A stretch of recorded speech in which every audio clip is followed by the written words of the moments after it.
Umaasa ang ilang kongresista na matatalakay ni Pangulong Ferdinand R. Marcos Jr. sa kanyang nalalapit na State of the Nation address ang mga issue tungkol sa ating ekonomiya, West Philippine Sea at online gambling. Kahapon idinaos na ang final interagency meeting para sa okasyon. Yan ang ulat ni Mela Lesmoras.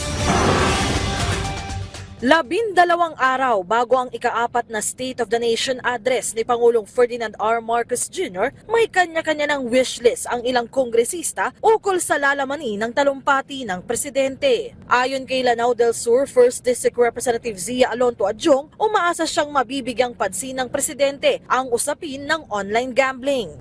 Sa ngayon, very important na malaman. Personally, I would say, because I'm one of those members who have filed for the total ban of e-gambling.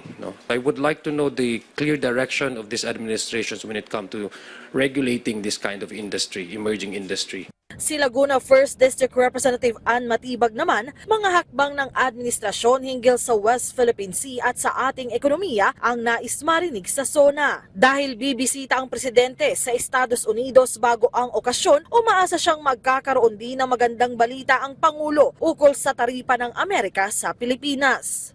I hope na with the state visit of our president, bumaba ang 20% to hopefully 10%, parang Singapore.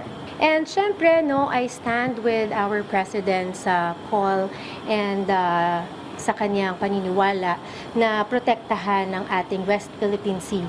Kung si ACT Teachers Party List Representative Antonio Tino naman ang tatanungin, pangunahin niyang nais mabigyang pansin sa SONA ang kapakanan ng mga manggagawang Pilipino.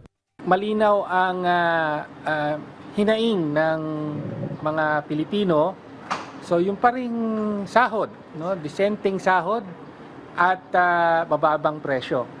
Sa mga surveys yan ang sinasabi. Kahapon, una nang nagdaos ng final interagency meeting para sa SONA ang mga opisyal ng Office of the President, Kamara at Senado. Kabilang sa mga isinapinal dito ang security plans, traffic rerouting plans at contingency measures sa July 28. Dito'y pinangalanan na rin kung sino ang aawit ng lupang hinirang sa SONA at yan ay si The Voice Season 26 winner, Sofronio Vasquez. Mela Lesmoras para sa Pambansang TV sa Bagong Pilipinas.